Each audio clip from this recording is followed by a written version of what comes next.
రామ్ కుమార్ గారు మళ్ళీ ఒక యాత్ర, ఓ భారీ యాత్ర ఈస్ట్ నుంచి వెస్ట్ కి రాహుల్ గాంధీ గారు చేయబోతా ఉన్నారు. ఎన్నికల్లో ఫలితాలు ఏమీ ఆయన ఫలితాలతో అతీతంగా అని చెప్పి చెప్తా ఉన్నారు, కానీ ఖచ్చితంగా రాజకీయం లేకుండా ఉండదు. సభలు చాలా భారీగానే ప్లాన్ చేస్తూ ఉన్నారు వాళ్ళు కూడా, దారిలో ఎన్నికలు కూడా దృష్టిలో పెట్టుకొని. ఏంటి బీజేపీ ఎలా చూస్తుంది? అలాగే జోడో యాత్ర జరిగిన తర్వాత మీకు కాంగ్రెస్ ఫలితాల్లో కానీ, ఎందుకంటే పోయిన రాష్ట్రాలు వెనక్కి వస్తూ ఉన్నాయి, కొన్ని మళ్ళీ వచ్చినాయి పోతుండొచ్చు, అంతకుముందు పోటే తప్ప రావటం లేదు చాలా సంవత్సరాలు. బట్ ఇప్పుడేం చెప్తారు? నమస్తే సుజాత, అలాగే అక్కడ ఉన్న అందరికీ కూడా నమస్తే. అసలు ఈ జోడో యాత్ర అనేది ఏమి జోడించాలనేది వారికి అర్థం లేదు. కేవలం ఆయన మర్చిపోతున్నారని, అంటే రాహుల్ గాంధీ గారిని మర్చిపోతున్నారు, ప్రజలు మళ్ళీ గుర్తు పెట్టుకోవాలన్న ఫోటోని తిరుగుతున్నారు తప్పితే ఏమి జోడించాలనుకుంటున్నారండి? ఇదేమైనా భారతదేశం విచ్ఛిన్నం అయిపోయిందా ఈ రోజు? అంత ఏమి జోడించాలనే దానికి వాళ్ళ దగ్గర ఆన్సర్ లేదు.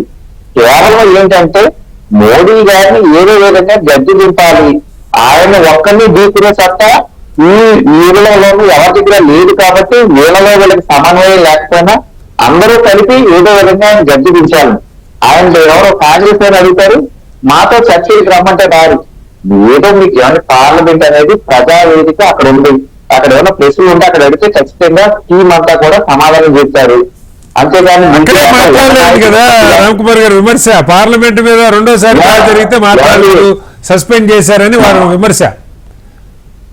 ఇప్పుడు రాజ్యసభ చైర్మన్ గారిని ఇష్టం వచ్చేట్టు మాట్లాడితే వారిని ఏ విధంగా ఇమిటేట్ చేస్తున్నారు, వారిని ఏ విధంగా హ్యూమిలియేట్ చేయాలని చూస్తున్నారు.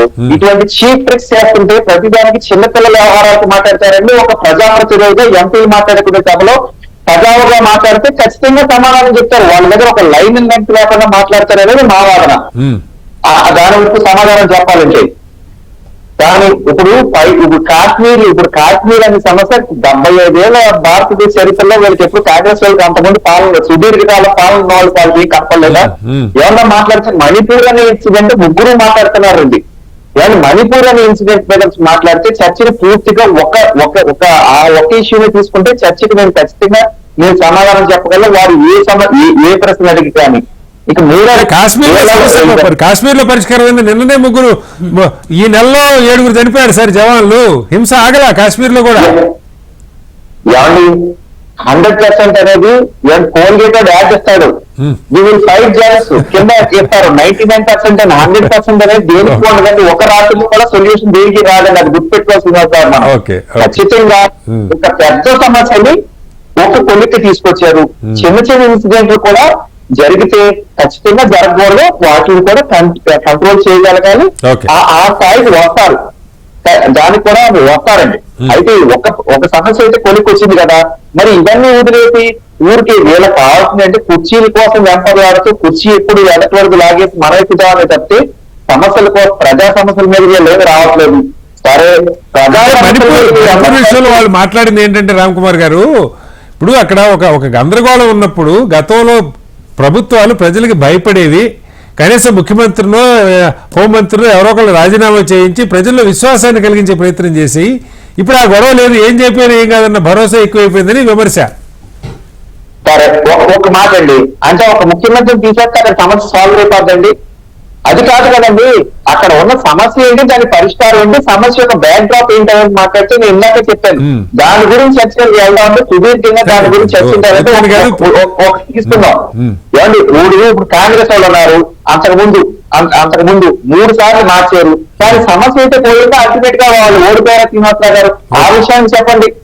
ఉమ్మడి ఆంధ్రప్రదేశ్ లో కేవలం వాళ్ళు రాజకీయ పబ్బం కలుపుకోవడానికి కాంగ్రెస్ వాళ్ళు చేసే చీప్ ట్రిక్స్ అండి ఇవన్నీ కూడా. నేనేంటంటే సమస్యలో ఉంటే దానికి సొల్యూషన్ వైపు వర్క్ చేయడానికి గట్టిగా ప్రయత్నం చేస్తామండి. వీళ్ళ జోడో యాత్ర అన్నారు, అందరూ కలిసి మోడీ గారిని దించాలని సిపిఎం, సిపిఐ, I.N.D.I.A ఏదో స్థాపించేశారు. ఇండియా పేరు ఉన్నారు, భారతదేశానికి దీనికి పెట్టాలని వాళ్ళు ప్రయత్నం చేస్తున్నారు. అసలు ఎర్ర పార్టీలో ఉన్న వాళ్ళిద్దరే ఒక తాటి మీదకి రాలేరు. ఎర్ర పార్టీ వర్సెస్ కాంగ్రెస్ వేరే రాష్ట్రాల్లో చేస్తారు, డీబీ వర్సెస్ ఎర్ర పార్టీ ఒక చోట చేస్తారు, డీబీ ఎర్ర పార్టీ కూడా ఇండియా వెళ్తూ ఉంటారు. ఇవన్నీ కూడా మాట్లాడుకుంటే ఈ తాడు ఎవరు కలుస్తుందా నీకు అనిపిస్తుందా చెప్పండి, మరి ఎవరికి అని చెప్పండి. నాకు ఈ తాడు ఎవరు కలుస్తుందా? ప్రజలు కనిపిస్తే ఓట్లు వేస్తారు, లేకపోతే లేదు. అదే ఈ సుదీర్ఘ యాత్రలో చేశారు. యాత్ర సో సక్సెస్ఫుల్ అని కాంగ్రెస్ వాళ్ళు చెప్పుకుంటున్నారు. మరి 3 రాష్ట్రాలు అనేసి ఓకే ఓకే ప్రజల కథలు మీరు నేను చర్చించుకున్నా కానీ అల్టిమేట్ గా ప్రజలు చూస్తూ ఉంటారు. నమ్మాల్సింది వారు. Exactly. ఈ పాలన ఎలా ఉండదు అనేది నమ్మకం వారికి ఉండాలి.